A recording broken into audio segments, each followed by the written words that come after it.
Welcome, everyone, to the Captive Audience. It is the 23rd of September. I'm Kevin Hoare, your host, and we are very pleased to have with us tonight one of our regular state representative guests on Representative E. Werner Reschke. Um, Remind me of your district. I should know it off. I think is it District 1? No, Yeah, that's Court, Boyce. that's court voice. Yes. Now I'm 55. That's how I remember. So Double nickel. That's right. double nickel, two hands with all the digits. Yeah.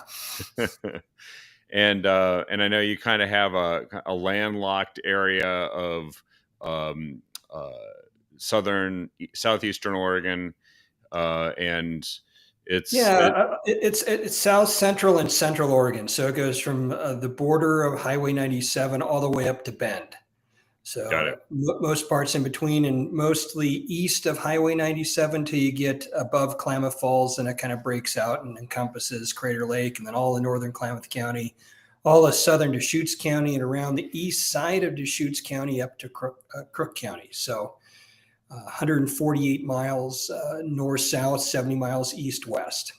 Wow, it's a it's a nice sized district, but it's also a microcosm of all the things Democrats just don't care about in this state. I think that's maybe one way. Including yours truly, right? Exactly. Yeah, So exactly. Um, but the last couple of weeks have been like tomorrow will only be 2 weeks since the assassination of Charlie Kirk, and everybody, it even though it's like a national story, I think it's got roots. It's definitely got legs. It's definitely impacted everyone, and in a way that I do believe a lot of people are surprised at. Um, how much of an impact it's yeah, had. I mean, who would have thought that we would be having in a stadium of 100,000 people a memorial for Charlie Kirk, attended by the president, the vice president, Adele, and Celine Dion made tribute videos to him. Um, I it's a cultural phenomena. It reminds me a little bit, but on a different scale. Do you remember when Princess Diana died in yeah, that car crash? yeah. And Mhm. it struck me when I was watching the Adele video. It reminded me of the song that Elton John sang when he took that song that was about Marilyn Monroe, but he Right, made it about Princess Diana and right. sang it. And it was interesting because the establishment, the Queen, just everybody didn't quite get it. It touched people Yep. on an emotional level. And I think there's obviously lots of people who still don't get it because they're saying insane stuff on social media and publicly. And I know social media didn't exist in 1990, what, 6 or Six or 7, seven. Seven, I think it was seven. Yeah. but it's insane. People are literally saying, "Good, he got murdered," or he kind of deserved it, or it's really his fault. Blaming the victim, and that's the most benign comments that we're getting. We're also getting like in Portland, Antifa is posting stuff that's like there was one person a rioter in Portland who just posted a video of him shooting up pictures of Andy Ngo and Charlie Kirk. And it's just, and then today, interestingly enough, we had the sentencing of the second attempted assassination of Trump. And the guy was a bizarre guy. He had a fool for a client as far as um, uh, he defended himself in a murder case, or attempted murder case, and then he then took a pen and tried to stab himself in the neck to kill himself because he wanted to be a martyr. Uh, there is something sick and wrong right now, but it's finally been exposed, hasn't it? And maybe this is the beginning of our society coming to grips with all this and changing it direction. Yeah. I mean, it's a crazy world we live in. I think the Charlie Kirk assassination. I think it is as big as Diana. I think it is as big as RFK, and I think it's probably as big as Martin Luther King Jr. It's a once in a lifetime or once in a generation, certainly, type of assassination that I liken to a dropping a big rock in the middle of a pond that's calm, and just every shoreline is hit with the effects of that.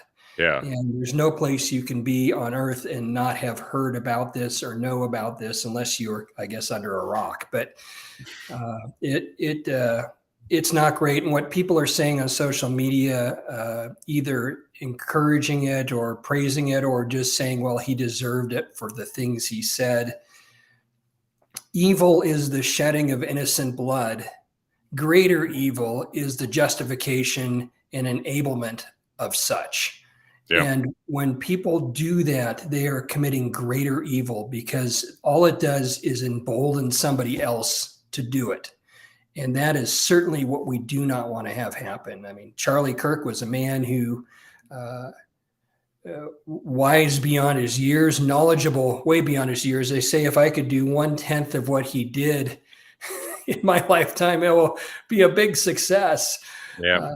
The guy was phenomenal, and he left a legacy that is not going to just die with his body, but is going to, I think, explode. And I think we're already seeing that with the number of chapters being requested at Turning Point USA. And I think they would have gotten there, but not this quickly. And so I think there has been if you want to call it a hockey stick, as far as awareness of the organization, wanting to be part of the organization, wanting to extend what he does. And I saw the other day, because the question was, well, who's going to fill in for Charlie now that Charlie's gone? Who's going to go on campus? And the answer is not one person. The answer is multiple people have signed up. Glenn Beck, and even Rob Schneider with, I can't remember who he's put, I think with Robert Kennedy. They're paired together to go somewhere to a campus. Wow. And it's an amazing, and you've just seen that on his show the last 2 weeks. There's been people that have not just filled in for him, but flown to Phoenix to do the show in Phoenix, as opposed to from their own studio. And I think that is fascinating and amazing. I think it's just going to be, everybody's going to pick up their shovel now and start digging, as opposed to just Charlie. That's the thing. I think that it's having the opposite effect, certainly of what the shooter was expecting to do, which is that it's woken everybody up to the need for peaceful but vigorous dialogue. Right. And maybe of all places, the places that should be the most possible, the most likely place that you could have these dialogues is on a place of higher learning on a college campus, where you're supposed to take the battle of ideas. True.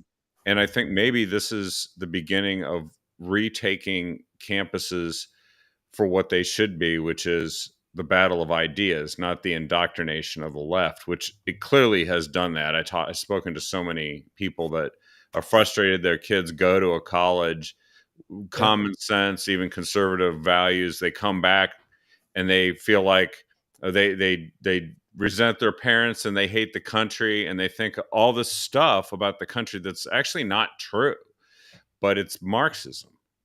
Yep.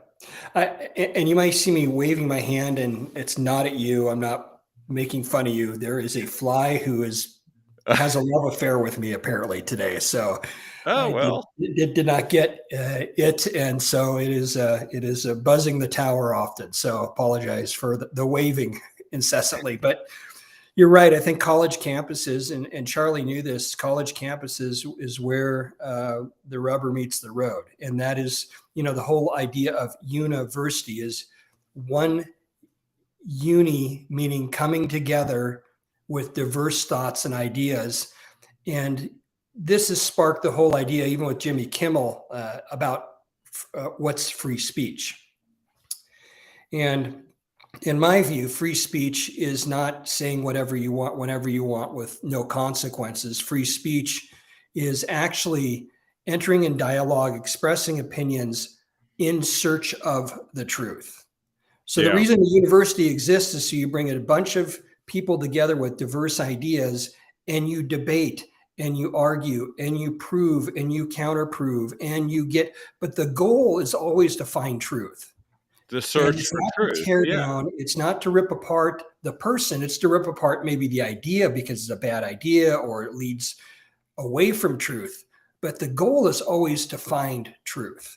And that's what free speech, the purpose is for, is to find truth. And so when you have people saying, oh, well, I can say whatever I want and there should be no consequences.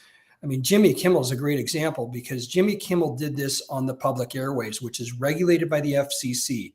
The public airways are owned by us, the people.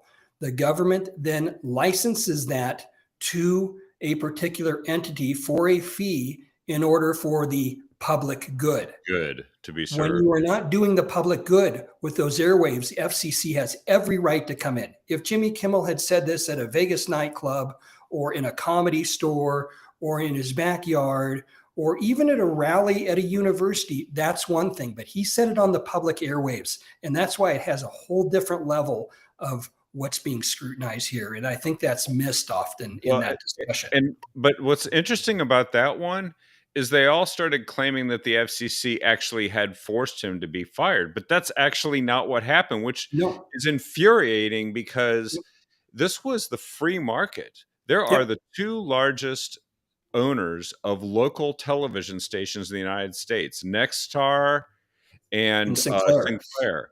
Yep. And they're like, we don't, our viewers don't want to have this stuff. Right. Or we don't And want our so- viewers to see this. Yeah, exactly.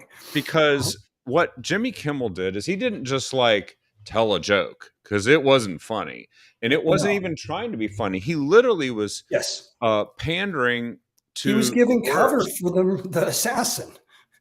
Yes, and he actually specifically made a incendiary, um, uh, uh, provably and knowingly false claim about Yep. the assassin, which, frankly, if a bunch of people believed him and Yes. acted upon that, would be incitement to riot potentially.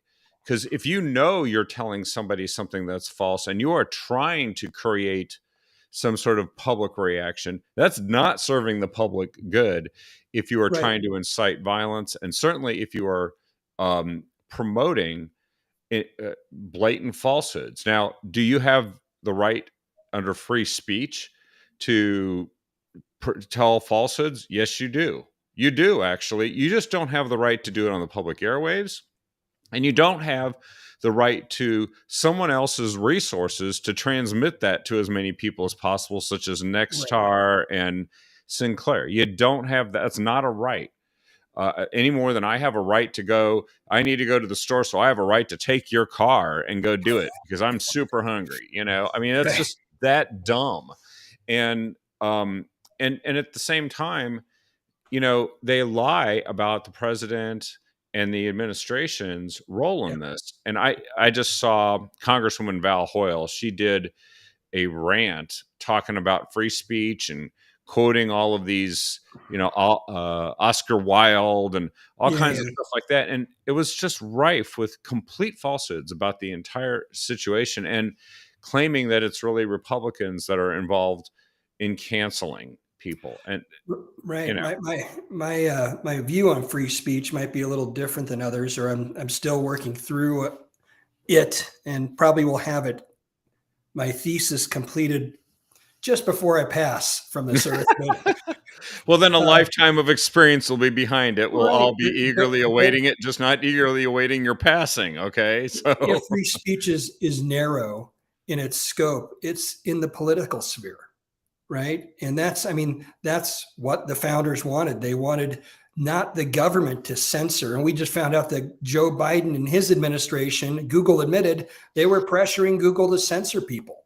they were. And Dr. Robert Malone bemoaned, well, that's fantastic. That came out now. But in 2022, I couldn't defend myself. So how has my reputation been tarnished and ruined? And I lost friends because I couldn't respond because I was being censored by the government.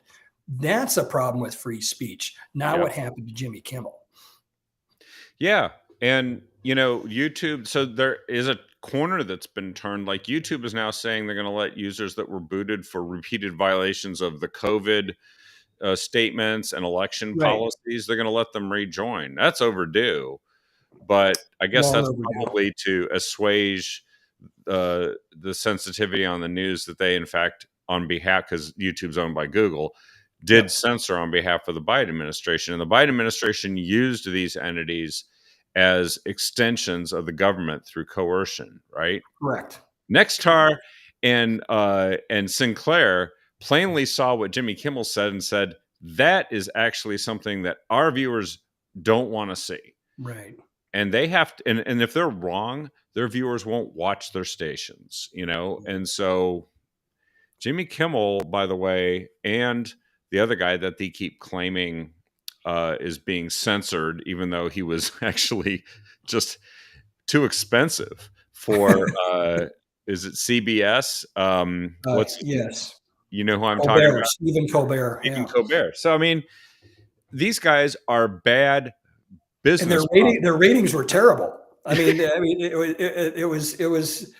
it's almost that the networks or these entities were looking for an excuse and they found one, Yeah, right?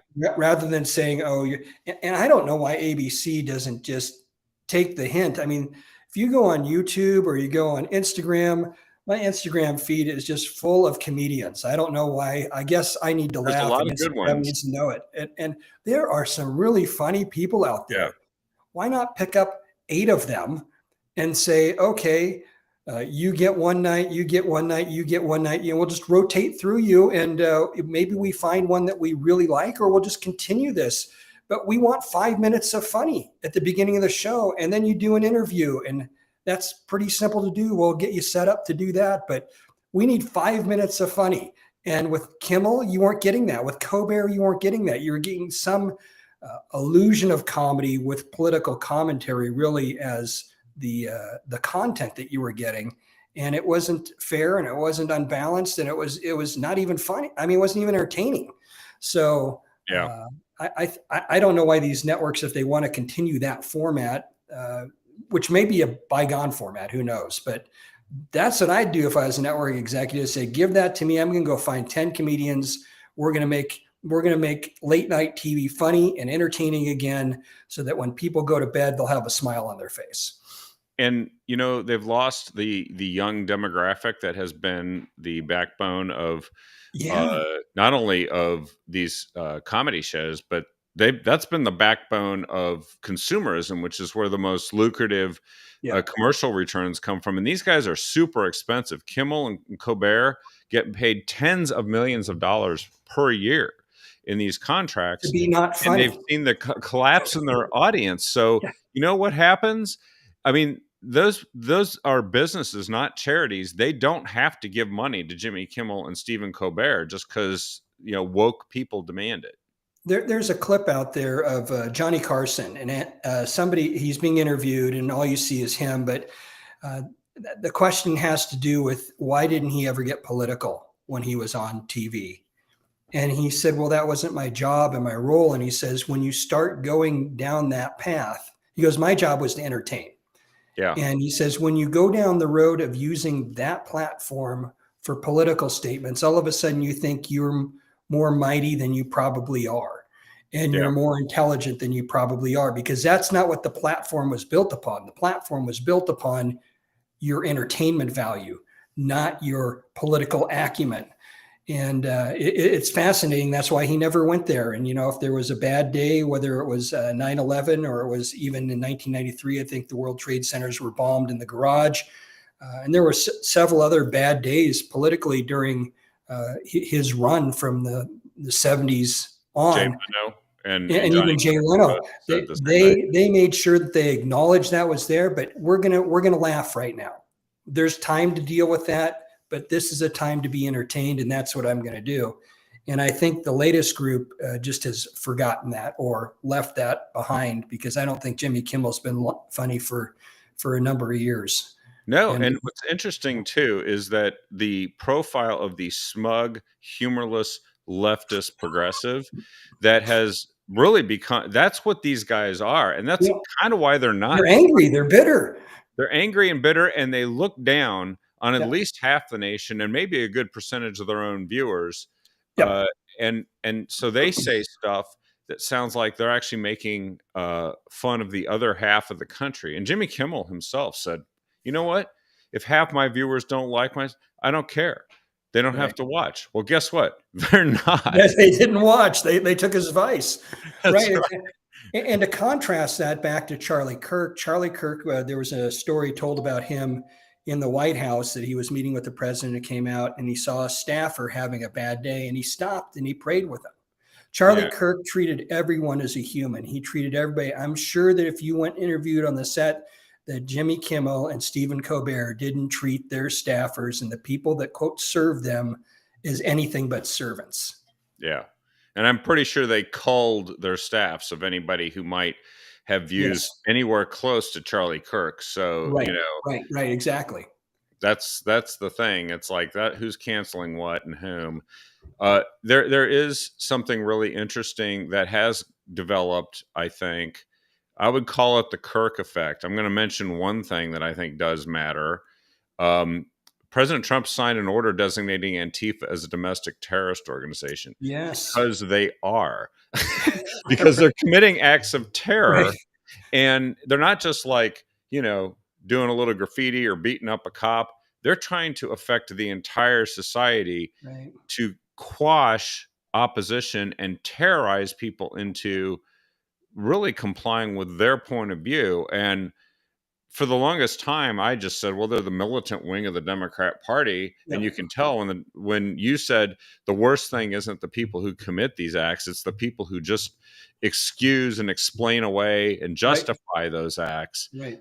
That's been happening with Antifa, the mostly peaceful protesters of Antifa, Right. burning As the cities. fires burn in the background. Yeah. That's Yeah. right, shining lasers in the light and Yeah. throwing concrete pieces of concrete And um, they're at they're they're police officers. doxing federal workers who are ICE workers. They're doxing them and their families so they can be harassed and harmed.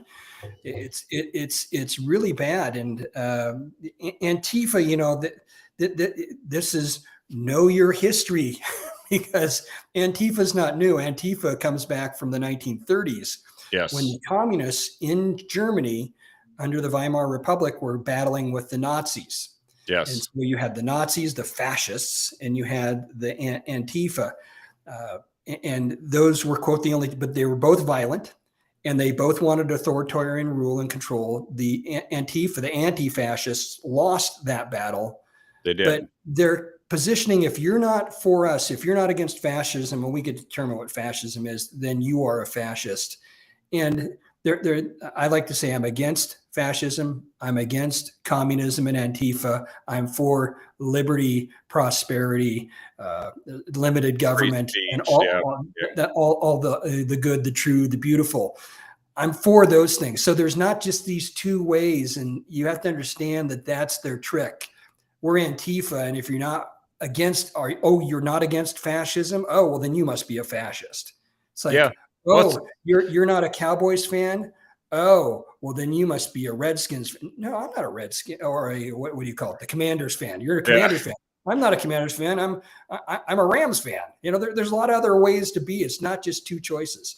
well, and actually, there wasn't a hair of difference in many respects between the fascists and the communists in Germany.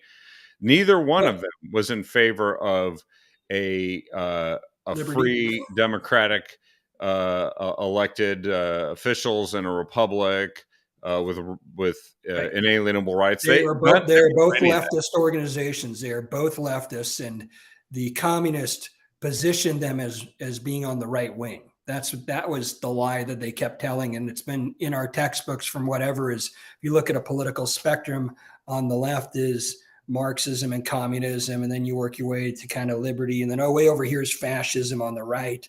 No, they're both far left ideologies. They're for government control and Yep. deciding whether you have rights or not based on their criteria. Right. And Or whether and you get to speak or not, or whether you get to go to church or not, or whether you get to have your job or not, or whether yeah, go to a certain school or not, And etc. if you have the better argument, then they come down on you with violence. Does that Right. sound familiar? Yes. That's Yes. what Yeah. happened to Charlie Kirk. And so the better we are, a society governed by the better arguments get a chance, and Yes. people get to hear it, and the better arguments get to win at some point. And you can't force people to accept those arguments. They have to accept them themselves. Right. That's a fundamentally free society. And so Antifa being designated as a terrorist organization, I think, is the beginning of the end of this phase of, because fascism has turned into what a few years ago, they used racism for. Yeah. Yeah. You go back 5 years and everybody who disagreed with you was a racist. Racist. Yeah. Now everybody who disagrees with you is a fascist. And all of it was done to justify social chaos and breakdown and violence. And I think there's a greater rebellion happening too. First of all, there's been a surge of people going to churches that said, That's "I was great. never even thinking about it, and you know what? I'm going to do it now." Good. And the churches are almost dumbfounded because there's just so many people showing up. They're Right. like, "Where do we put these people?" Why are they here, and where do we put them? Exactly. Right. No, it's a good problem to have. Oz Guinness, who's an Englishman who's a philosopher and also an English scholar, he describes liberty as a triangle, and so liberty is made of 3 points. The top point is individual freedom, and that can only work when you have a moral society. So you have to have virtue. That's the second point down in the kind of one of the corners. You have individual liberty, you have virtue, but to create virtue, you have to have religious organizations that are Yeah. free to teach virtue, to have liberty. And you take away any one of those, you remove religious organizations from the public square, all of a sudden you have a less virtuous people. When you have a less virtuous people, all of a sudden you become less free. Yeah, because eventually someone says, you know what? We sure are tired of having these people tell us that there's a God. They must shut up. So let's Right. finish them off, and that's how the society breaks down. It is the debate, We the get the public, lie, free, open the lie debate of of what the virtue is. we get the lie of separation of church and state, and this one it doesn't take very long. Google Thomas Jefferson's response to the Danbury Baptists. It's Yeah. about 1 page long, and in there you will read that the Danbury Baptists, their problem was they were worried about Methodists taking over the government and banning their practice of Yeah. baptism, and so Thomas Jefferson basically said, no, don't worry about it. The First Amendment will protect you, even though the state may try to do something. The First Amendment protects you in our federalist system, and that we have a wall of separation from church and state. And what he was saying is the state cannot interfere in church matters. He never said and never meant that the church should not be involved in state matters. Matter of fact, 2 days later, he went to church in the Capitol building. So if he believed in the separation of church and state like leftists say he did, then why would he go to a government building to worship God? 2 days later, after he wrote that famous phrase. It's been a phrase that's been misused and misunderstood. And really, we need virtuous people in office. We need virtuous people in government. We need virtue in our society. That's what enables liberty. When you lose virtue, you lose liberty, because all of a sudden you have all sorts of chaos breaking out and people clamor, help us, government. And government says, oh, we'll help you, but we're going to Government, need I some of think that we'll make a good God. we're going to need some of that. We're going to need some of that money you got in your back pocket. We're going to need some more, because we'll calm the chaos, kind of, but we're going to do it the only way a government can, through authoritarian rule. Well, plus they'll create an unending need for government, Yes. which is the institutionalization of that very situation. By the way, I think we just came up with something I've never heard anybody say, but I believe that the separation of church and state they've gone beyond that, because now they've said that there has to be a separation between virtue and state. Yes. And so the separation of virtue and state is clearly not good for society. No. And if people were to think of it that way, realizing that churches are a way to help supply people with information about what virtue is or should be, and that we're all free to debate what that is, Right. and that the government can't stop us from doing that and acting upon that in a peaceful way that doesn't violate other people's rights.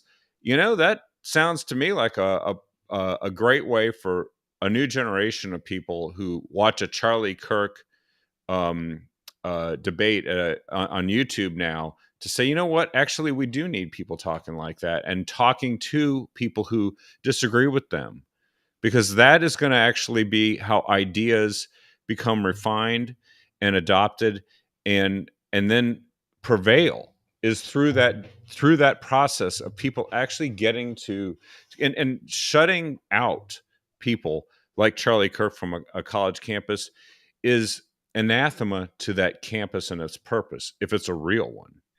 Yeah, I mean, what you're talking about is the competition of ideas, and we can see that just in the competition of what made America great in the economics, right? So somebody builds a car, Ford, they build a manufacturing plant, somebody else decides to build a different manufacturing plant, and on we go. And now we have all these car companies around the world competing for your dollar. And I can guarantee you the car that you'd buy in 2025 is quite a bit better than the one in 1913, right? Because of competition. And so apply that same idea, that concept of competition to ideas. Is And yeah, I mean, that's what the founders struggled with. That's what they were wrestling with. How do we build this government? How do we allow a government to allow individual liberty without allowing chaos? And I think they came up with the federalist system that was good. And if we would move back to the 18 enumerated powers in the Constitution and not bastardize the idea of birthright citizenship, yeah, or get rid of the 16th and 17th Amendments, which are awful. And I think the other thing is the misuse of the phrase general welfare yeah, opens the federal government up to things that it should never be doing. If we need a Department of Environmental Quality, it shouldn't be at the federal level, it should be at the state level. And matter of fact, we have them at the state level. So now we have duplication of services. We have the federal level and we have the state level. And the state basically implements what the feds say, although we can do our own thing, and it's just obnoxious. If a state wants to do that, great. And if you think this is awful, then you move to a state that doesn't have that or doesn't have it in that manner. But there are a lot of things and you could talk about Department of Education and on. We can go through the alphabet of federal agencies, but it's what my dad would say, not good.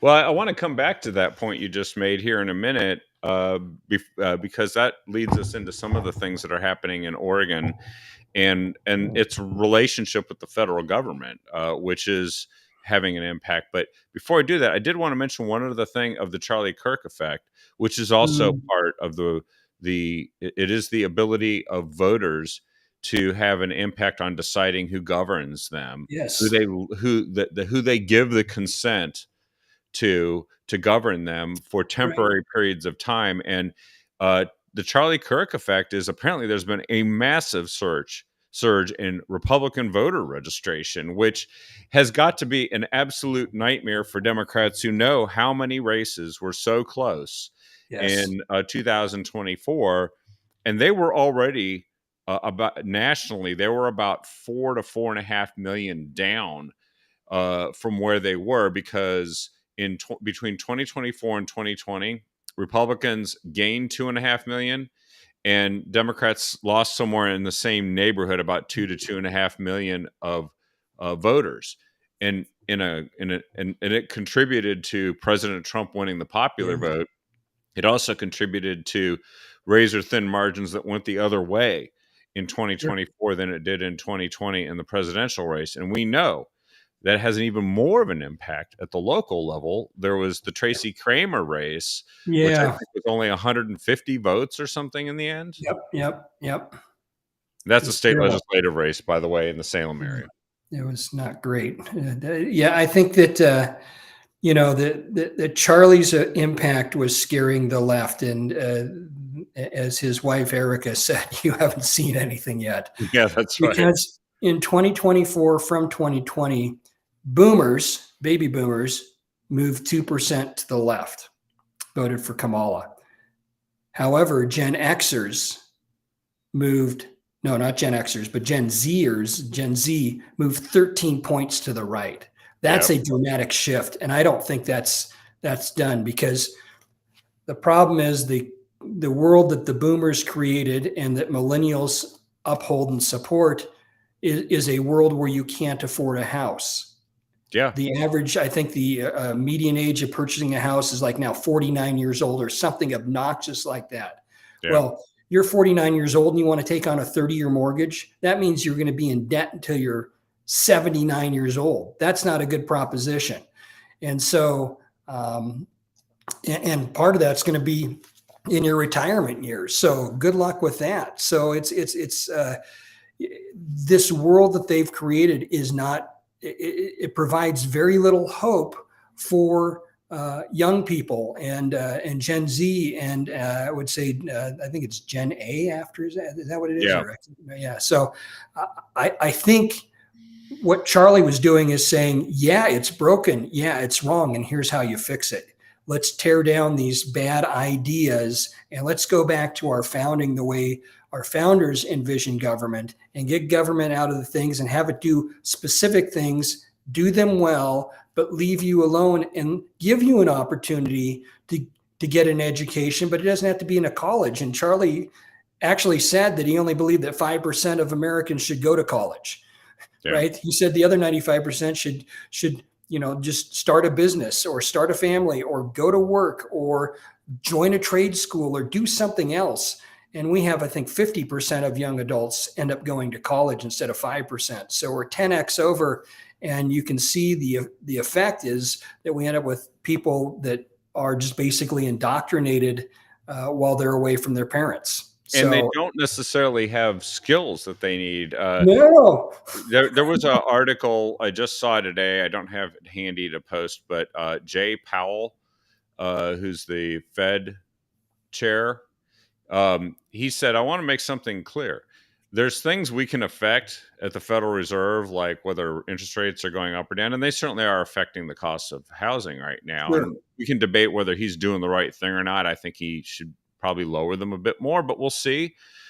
However, he said the problem right now is that many people are entering the workforce without any meaningful skills. Yeah. And many of those people are actually coming out of colleges where they studied stuff that has actually nothing to do with the needs in the job marketplace. Right. So they're coming out and they're behind the minute they come in. And he said, I can see in the employment numbers today that those people are struggling. And one thing the Federal Reserve cannot do, the Federal Reserve cannot fix the education system. And if there's any place in the country that is in severe need of having its education system even come close to the amount of money spent and the expectations we should have, it's got to be the state of Oregon.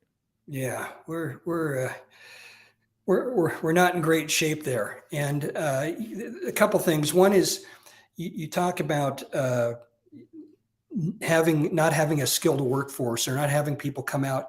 Part of the problem is we're not teaching teenagers and younger how to work. And the reason we aren't is work because ethic, basically. Their skill set is here and the minimum wage is up here, right? So your ability to do something is worth $7 an hour to my business, but the law says I have to pay you $15 an hour. So maybe I'll hire you, but really, if it was only if I could pay you all $7, I'd hire 3 people to do that work, or 4 people to do that work, or 2. They're not worth $25 an hour in terms of revenue they bring to the business, right? Right. And when I'm paying you $15 an hour and you're only worth 7, then I'm subsidizing $7 an hour, and I'm actually losing money in this deal. So the minimum wage has a great effect in letting young people enter the workforce and learn those skills of showing up on time, listening to instructions, following instructions, conflict resolution in the workplace, how to get ahead, how to advance by doing good work.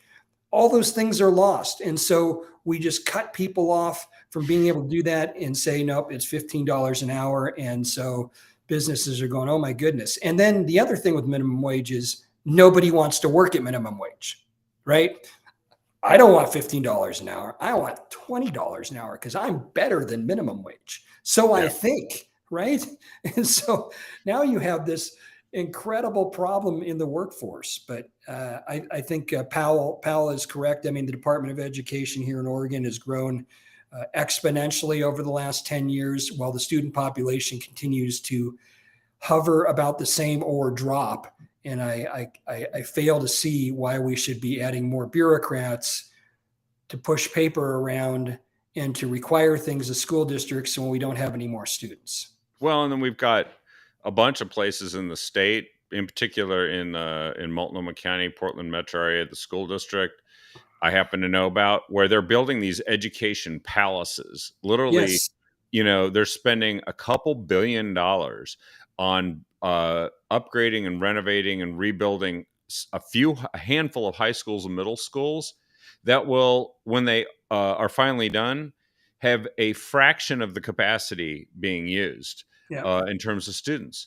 And they've Yeah. got students leaving the system. And apparently it's not because of the buildings. It Buildings is, don't educate, systems educate, right? And so yes. you can build a big, beautiful building so that when taxpayers drive by, they go, oh, isn't that a wonderful high school? Look at how beautiful that is. Problem is, they don't know what's going on inside, and what's going on inside is DEI and activism. They're not learning about Martin Luther King Jr. They're not learning about Charlie Kirk. They're Yeah. learning how to be an activist, and they're learning how to have sex 7 different ways with 6 different people, and not learning about history, not learning math, not learning skills that they're going to need in real life. And so the buildings don't educate. And I've been against big buildings and so forth. I mean, they're nice, but what you do create is somewhat of an entitlement. And what's sad is a lot of those kids that go to those big, beautiful buildings to go to school, those buildings are way better than the homes that they live in. Yeah. Right. Yeah. And so now the big, beautiful buildings in the community aren't your churches. They aren't your commercial centers. They're government buildings. And they're better than many of the buildings that many of the businesses who are being relied upon to generate the incomes and the revenue to pay for all this stuff are in. And now they've got the problem that those businesses are leaving. And actually, because of what happened during COVID, many parents found out what was going on in those classrooms. And they're like, I'm out of here. And they're not acting like they have to attract students in order to justify what they're doing anymore. So no wonder we spend gobs of money and get terrible results. I know that the businesses leaving is becoming a big problem. I actually did a cursory review of some headlines. Yeah, and it's amazing. It lines up with what you sent out a newsletter about when we talked about last time you're on. CNBC ranks Oregon amongst the most expensive states. Housing was the chief reason. Energy costs is another. Oregon among states with highest. Oh, and on that fact, we're going to raise gas taxes. So don't worry, we got that covered. We'll fix that. Here's 6 more. Fix that by raising gas taxes, and DMV fees and payroll taxes. We'll help the affordability problem. Don't worry, we got that. And by the way, we won't deliver on the transportation that we say we're going to give, because actually that's our track record. I just saw a headline that I-5 is the whole idea of the I-5 bridge, which has been going on. It used to be the Columbia River crossing and all kinds of stuff like that. The replacement is slogging through permitting now. Yes, and the price has gone from where it was a couple billion a few years ago to $5 billion, now $7.5 billion. And they say it could reach as much as $10 billion because costs have escalated 30% on transportation projects in Seattle and Portland regions in recent years. So that means that they're gonna fall well short of what they need to build the thing that they said they would build in order to justify all the taxes. And now the businesses are leaving that will be relied upon to pay for it. And the latest one I just saw, there's one or two of these every week, major employers in the state. Edwards Vacuum is laying off 128 workers in Oregon. And Washington County. Yeah. It's in Hillsborough. Hillsborough. Yeah. Yeah. Uh, Yeah. and the only reason why we know these is because the larger employers are required by law to, it's called the warn notice, that they have to go and Mhm. tell that they're going to be laying off some people. But Nike has been doing it. Intel has been doing it. A Daimler in Portland, Dutch Portland. Brothers is leaving, moving their headquarters out. Yeah. And I hear absolutely nothing from our governor about what she's going to do to deal with this crisis, because the latest news is mass layoffs in Oregon are approaching Great Recession levels. We're among the states with the highest unemployment increases in the country, and we're one of the worst states to move to. One of the worst states to do business. I'm just reading headlines from like the Yeah. past month. This is a Kevin saying this. This is Kevin reading the media, which is left leaning, saying this. Yeah, and none of these media outlets are campaigning for Republicans here. No. No, no, these are just them, saying, "Oops, I guess we have to tell the truth." It is Right. not good right now. No. It's Why doesn't the governor talk about this? She's got an right. emergency for everything. Everything's an emergency, but this isn't. Yeah. I think the Democrats are concerned always about how much money the government is getting, and are concerned about employing government workers and making sure that they get raises and that their pensions are okay, et cetera, et cetera, et cetera. Forgetting that the government exists not for those things. The government exists to serve the people. And Yeah, so the serve the people thing is, frankly, we've had a Democrat governor for 40 years. We've had a Democrat led legislature for 20 years. So why would they think any different? They can get away with anything. And guess what? The people are not smart enough to put the pieces together and say, oh, it's those guys that are causing this problem. Those that have figured it out, I think, have just packed their bags and left. yeah. We hope that there are enough left to vote in 26 and put a different governor in power and put a different legislature in power. And I think we can turn this around really quick, but time is running out. We need to do it now. We can't wait 4, 6, 8, 10, 12 years. But this isn't hard, but it does take courage, because the last thing a politician likes to do is say no to a government worker, no to a department head. We're going to have to cut. No, they don't like to say that. What they like to say is, okay, you need money, I'll go find you some money. And then they go out and cry about all the bad things. They implement political blackmail. We're not going to be able to paint the lines. We're not going to be able to plow the roads. We're not going to be able to fix the roads. We can't do anything. We won't be able to finish these projects unless we get more money from you.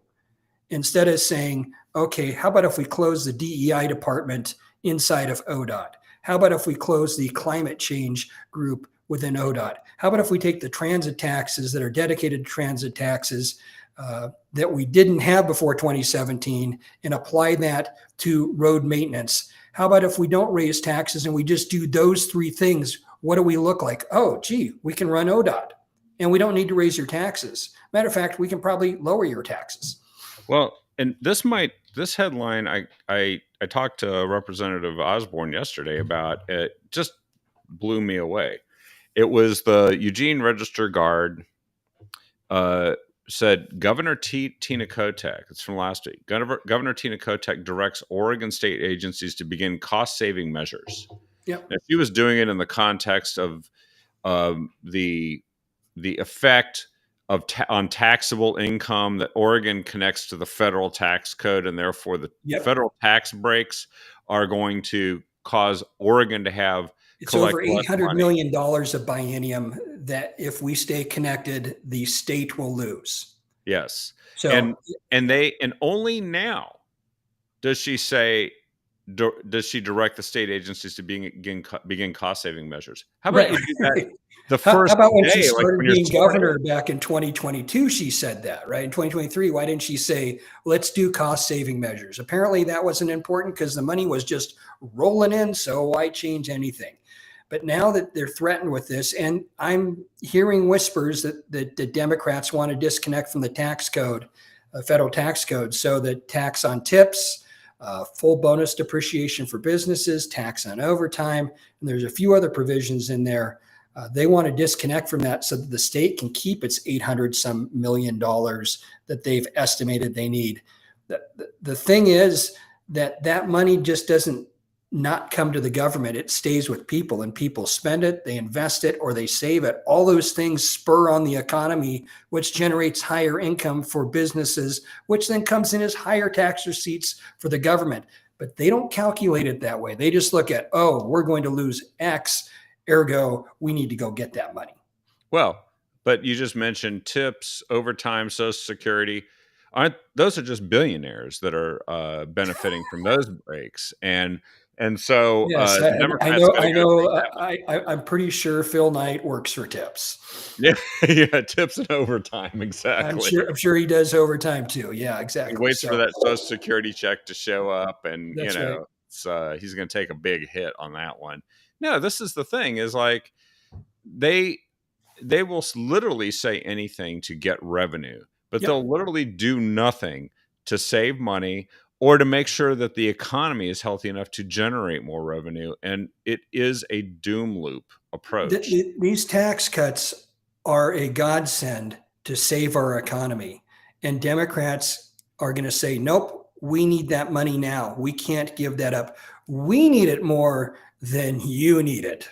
That's what they're saying. We need it more government than you need it to pay your mortgage, that you need it to fill your gas tank, that you need to pay your electric bills, that you need to buy clothes for your children for school or food, and etc. We need it more than you do. That's what they're saying. And so in 26, it's going to be up to Oregonians to say, nope, we think you're wrong. We're going to put some other people in charge. I sure would like to see them try to put a tax that ends up getting referred to the ballot. That's the DEI tax. Because if people knew how much they're paying for DEI or how much they're paying for subsidizing green energy or how much they're paying, to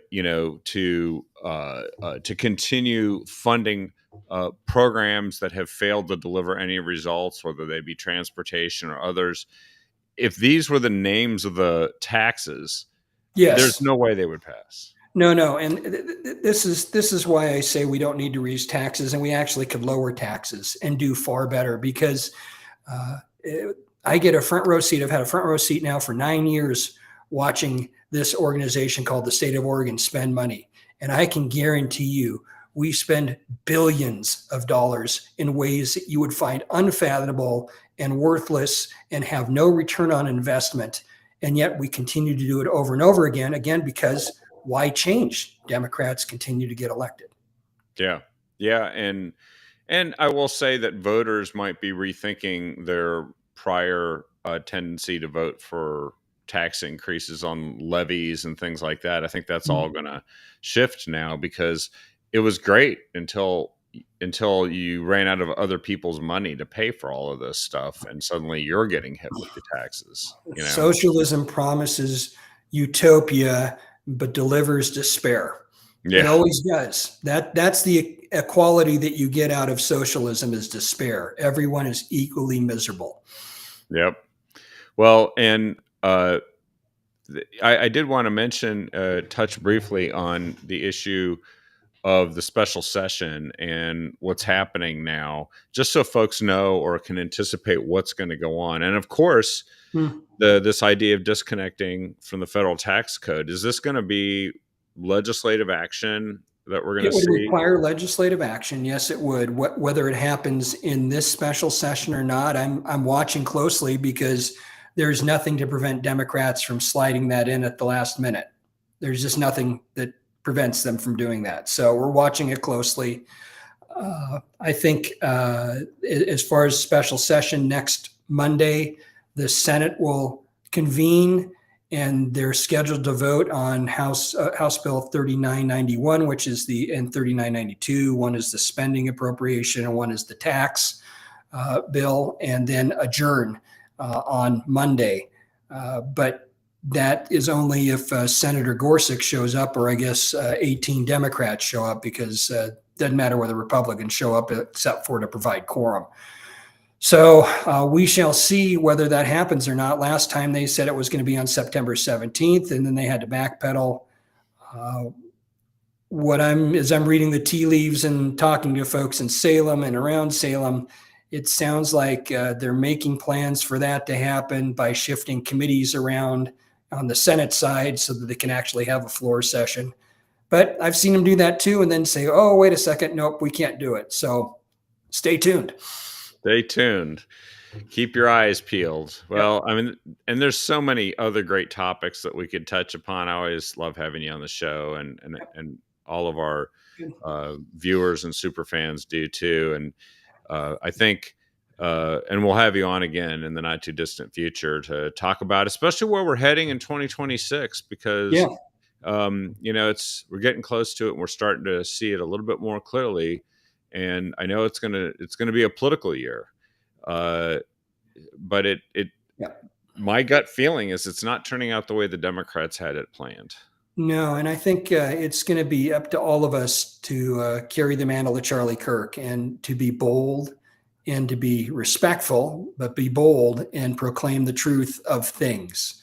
And I know I saw in the comments here about ending vote by mail. That's a ballot initiative, and they're looking for signatures. So I think it's nvbm.com or .org or something like that. Go there and download a petition and sign it and help us get that on the ballot. That would be absolutely great. I've always said that I would be willing to make a state holiday for election day, right? No government. You just make it a state holiday and let's go vote. One day, paper ballots, count them, be done by 11, right? At worst. Yep. Instead of it carrying on for days and days and allowing 7 days for ballots to show up and. So it's all the monkey business that we allow to happen. So I think that in person, unless you have an excuse, a legitimate excuse, you're disabled or you're an invalid or you're out of town and you know you're going to be out of town, fine. But everybody else, let's show up at the polls. Let's be a community once again. Let's vote in person. Let's show valid ID, and let's get this done. Well, that's a great way to wrap up the show tonight, because that's 2026 and that's ahead of us. But thanks again for taking the time to join us. And how can folks make sure that they get information and follow you? Sure, they can go a couple places. One is the Oregon Legislative website, and you can look up my name Reschke and find me there under one of the House members. I keep a pretty active newsletter going. You can also go to Werner for Oregon, WERNER Oregon.com. There I do a lot of blogging, and again, you'll see a lot of my writing. I'm on Instagram, although you'll probably see a lot of my puppy rather than political statements, although sometimes I put stuff there. And then on X, Werner Reschke, at Werner Reschke is on X, and follow me there. And I'm usually making comments and hopefully intelligent comments, but trying to add to the discussion about why conservative values should win the day. Thank you so much. Everybody check those websites out and social media, and we look forward to having you on again here, Representative Reschke. All right. Thanks, Kevin. Take care. And thanks, everyone, for watching. Please share the show with everyone you can, and we'll see you on the next episode of The Captive Audience.